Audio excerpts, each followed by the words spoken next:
हाल ही में एनआईए ने देश के टॉप नक्सली लीडर दिनेश गोप को गिरफ्तार किया है। दिनेश गोप पिछले 2 दशकों से फरार था।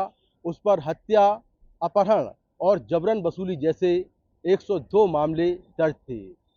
2 दशकों से सुरक्षा एजेंसियां लगातार उसकी तलाश कर रही थीं, लेकिन उसके बारे में कई बार ठोस इनपुट नहीं मिल पा रही थी।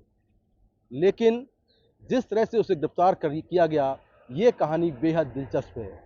दरअसल हाल ही में रांची के एक बीजेपी नेता को एक फ़ोन कॉल आई, जिसमें फ़ोन करने वाले ने कहा कि वो दिनेश गोप बोल रहा है और उसने जबरन वसूली के लिए मांग की। इसके बाद बीजेपी नेता ने लोकल पुलिस थाने में शिकायत दर्ज कराई।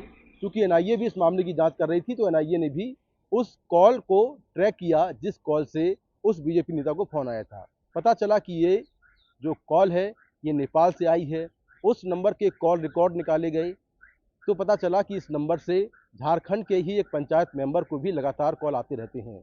उस पंचायत मेंबर से पूछताछ हुई। उसने बताया कि ये नंबर जो है वो दिनेश गोप इस्तेमाल कर रहा है और लगातार जो जानकारियां हैं, कुछ जानकारियां लेने के लिए वो उसको फ़ोन करता है।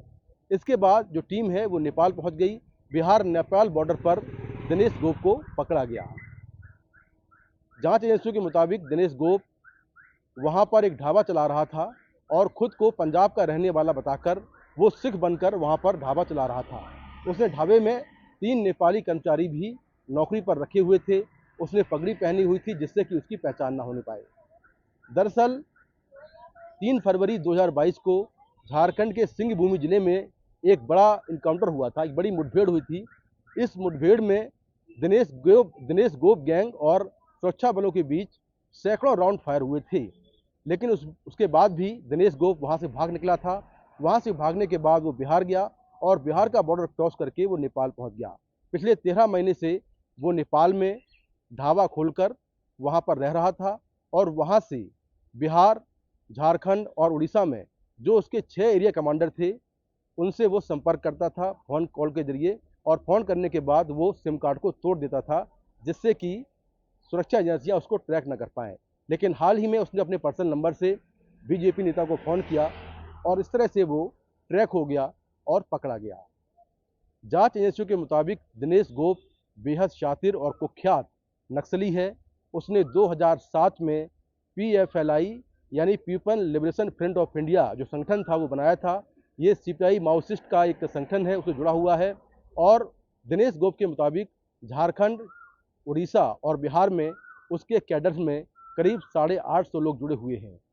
वो यहाँ के कोयला कारोबारियों और रेलवे के बड़े ठेकेदारों से जबरन वसूली करता था। उसका साल का टर्नओवर जो था वो करीब 120 करोड़ रुपए था, यानी कि वो जबरन वसूली हर साल करीब 120 करोड़ रुपए की करता था।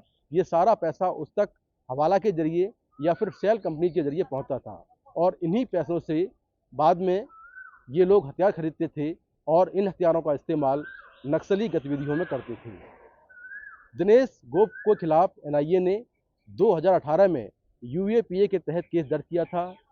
जुलाई 2022 में उसके खिलाफ और उसके जो 10 साथी हैं उनके खिलाफ एनआईए ने चार्जशीट पेश की थी। लेकिन दिनेश गोप भागा हुआ था। उस पर झारखंड पुलिस की तरफ से 25 लाख का इनाम था, जबकि एनआईए ने उस पर 5 लाख का इनाम रखा हुआ था।